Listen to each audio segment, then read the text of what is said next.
segment.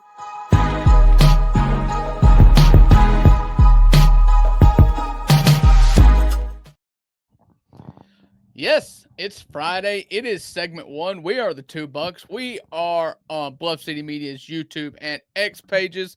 I want to take a moment to cordially invite everybody from the X pages to come on over to YouTube in the comments. We've got Jared, we've got Wayno. I'm sure Edward and King Meeks and all of our friends will show up. It's Friday, and we all want to wind down the weekend together in the chat. So if you want to hang out with the cool kids, come on over to the YouTube chat and hang out with us. But it's Friday. And it's our newest segment. It's our Big Three. And that's where we take a hot topic of, something pop culture related more times than not. And we make it into a segment where we pick 3 of them and we battle our list together. And we lost the legend yesterday, Rusty. And I think that's going to be the theme of this week's Big Three. It is, a sports icon in Hulk Hogan kind of defined a generation of wrestling and wrestling for a lot of fans.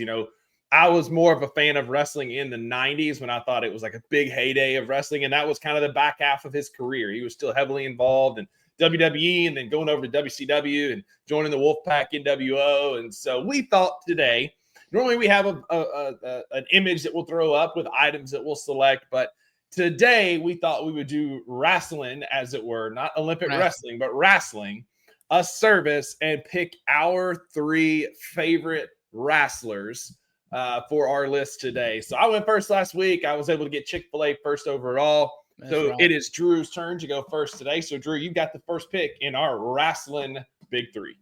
Yeah, I'm kind of with you. My wrestling, listen, I lived a sheltered childhood. I went to public school, but that's about as risque as it got in the Gann household.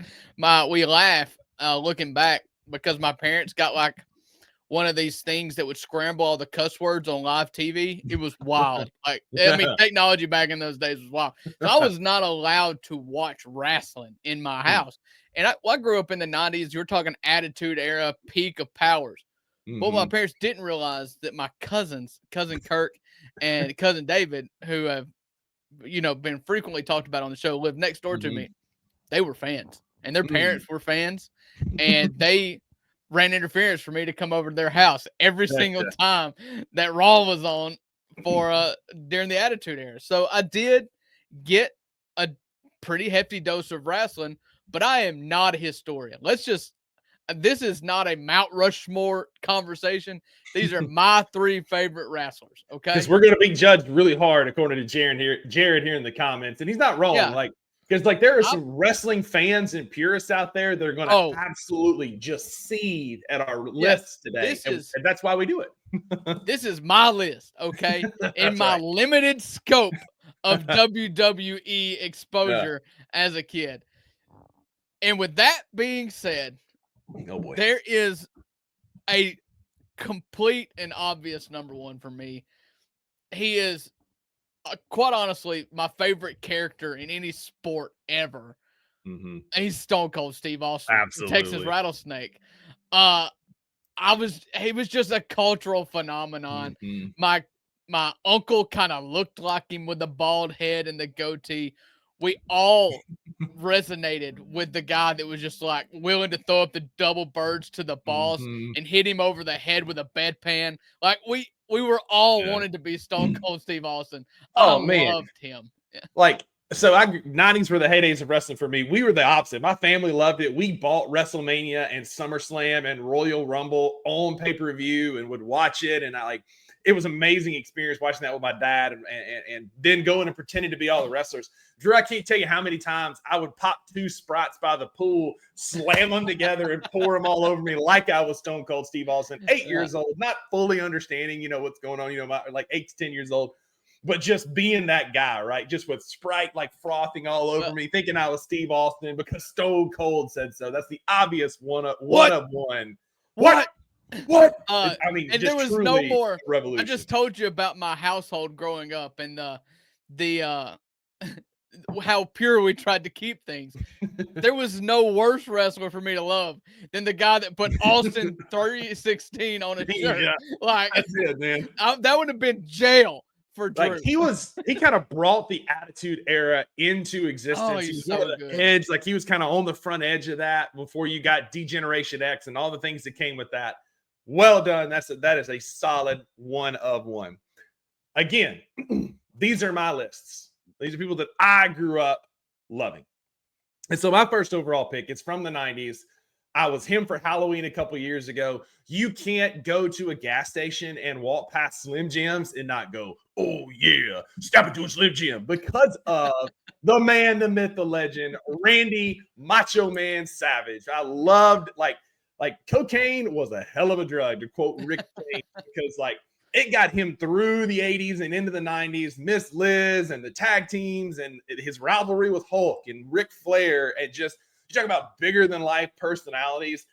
Macho Man is my goated wrestler of all time, 1 of 1. Macho Man Randy Savage. Yeah. Are we snake drafting here? Yeah, snake drafting. So okay. I get to go here again. Yeah. Speaking of cocaine, Drew, there Ric are Flair. Yeah, I got one better. There are stars that burn really, really bright and really, really fast, right? And they don't last super long because they just burn too hot too fast. Or they do enough cocaine to kill an army of horses, and that would be the Ultimate Warrior. You talk about a guy who was just like housing cocaine in the back and then sprinting down the ramp, shaking the ropes, running laps, like limitless energy. Like I used to, when we would play in the backyard, I would tie shoestrings around my biceps to look like the Ultimate Warrior and run around. And I would use eye black to paint my face like him, head banging around the ring, in our backyard, playing with Clark and Jim, wrestling. Like I was a huge Ultimate Warrior fan. But again, late 80s, early 90s, cocaine era of WWE. The Ultimate Warrior was right up there. You scared me because you started talking about killing people, and I thought you were going a different direction. Sorry. Sorry. All right. I will go because wrestling is cinema, and the best storylines happen in wrestling, Mm-hmm. and there's nothing better than a good storyline, especially something that like makes your spine tingle. And to this day, when the lights go off and you hear the gong, you hear the bell. Yeah. It's just terrifying. Undertaker's terrifying. And I loved it. I loved the storyline, the back from the dead. Speaking of dead, Rusty has just exited the stage right. We'll see if he comes back from the dead here. I don't know. Back from the dead, just like Undertaker. Here's Rusty Whitten. And here I am thinking I'm gonna have a better day today than Wednesday, and I touched the kill button on my mouse. Continue. All right. So yeah, Undertaker, just knowing the sheer panic that he incited every time that he just showed up in the middle of the ring, back from the dead, the lights go off, the bell sounds, and there's Undertaker, 7'5", the eyes that roll back in the back of his head with the trench coat and the jacket and the neck tattoos. Like, he was scary. And for that reason, I'll just take Undertaker. I know he's probably not the best wrestler ever, but character, yeah. I loved Undertaker. I love when he would appear in the rafters like Sting, or he would just like you said, like people be out there and all of a sudden you just hear the gong and the lights would go out, and you just like you would get, as a 10-year-old child, I'd get chills just knowing that Taker was going to ride in on his Harley, or he was going to pop up out of the center of the ring, or whatever. Like, just an incredible personality. And I'm going to finish out my list by taking the 3 greatest finishing moves of all time is what my list is going to be. I've got the Stone Cold Stunner. I got the Choke Slam. And Maggie knows ball. Let's go. Absolutely. Okay. And to finish my point, the Stone Cold Stunner. I got Undertaker, and I will take the RKO out of nowhere, Randy Orton. Just my favorite finishing move ever. And he is definitely outstayed his welcome, I believe, in the WWE. But the RKO out of nowhere is one of the best memes. It is one of the best finishing moves of all time. I love it. Yeah. I'm just taking finishing moves at this point. I love it. That's great. There's so many good ones. The People's Elbow, this Goldberg Spear. There's so many good ones, but RKO out of nowhere is a really good one. And so, again, this is my list. All right. Y'all can hate on it if you want. but there is one wrestler, speaking of finishing moves, that was the defining guy that I like, the one wrestler I followed no matter what, even in his little venture into NWO when it wasn't great or quite on his personality, I thought. But that there was a WrestleMania video game on Sega Genesis, and I used to beat Clark to sleep with Razor Ramon, Scott Hall with the toothpick and the greased hair coming down, like ultimate swagger, just swaggering in the ring, hit you with the Razor's Edge, which was my fantasy football team the last year in Zach's league, Razor's Edge Rushers. Huge Scott Hall fan. Again, I didn't love the NWO era when he was in it, but it was fine. Like, it worked. But Razor Ramon, for those who know from the 90s, was a true legend of 90s wrestling. Yeah, just off of my list. So just recap our list real quick. I had Stone Cold Steve Austin, I had The Undertaker, and I had Randy Orton, just basically because of the RKO.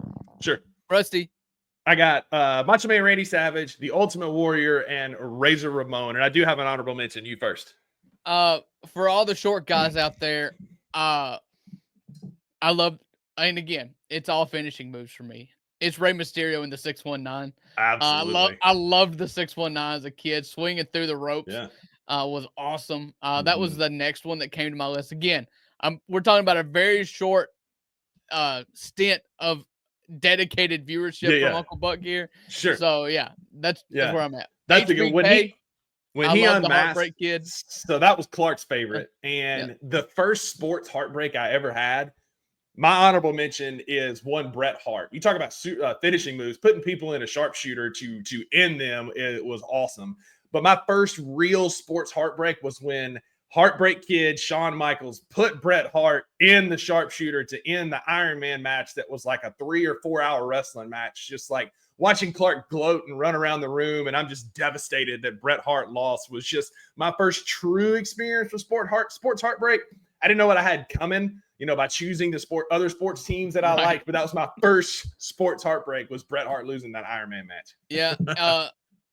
You'll always remember him putting Ric Flair out to pasture, with the tears and the I love you, and then the sweet chin music. Yeah. Like, what other sport can you get that? Like, can you imagine, like, everybody's waiting on LeBron to retire. Like, what would be the NBA equivalent of what Bret Michaels did to Ric Flair? Yeah. Like, Anthony Edwards just like, teabagging him or something. I don't know. Yeah, probably. Last thing about this, sweet chin music is how I lost one of my front baby teeth. We're getting ready to go to Atlanta for Clark's birthday for a Braves game and get away as a family vacation. The night before, we're supposed to be packing, and instead Clark and I are playing WWE on the bed, and I come running at him to do a Goldberg spear, not anticipating a sweet chin music, and he caught me flush in my upper teeth, and we both look at each other, and I've got blood just pouring out of my mouth, and we just go at the same time, go, oh no. The Rock is a good one. It's a good one, and it was all it's just like, if this was a 5 wrestler list, he's in my top 5 for sure. Just can you smell what The Rock is cooking? It doesn't matter what your name is. Like, just great quotable like Rock. The best mic work.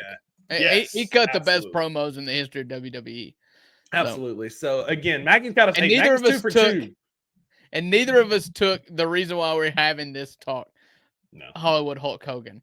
No. Who I mean, he's pretty far down my list because of what he did to Rocky in Rocky 2.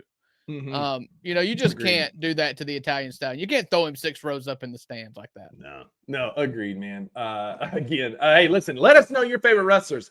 Jared gave us 2 thumbs up. Maggie's got 2 out of 3 solid so far with The Undertaker and The Rock. Let us know what your lists are in the comments here today, or once it's posted, you watch this back. We want to know who's your top 3 wrestlers, and be looking out for this on social media so y'all can let us know what you think.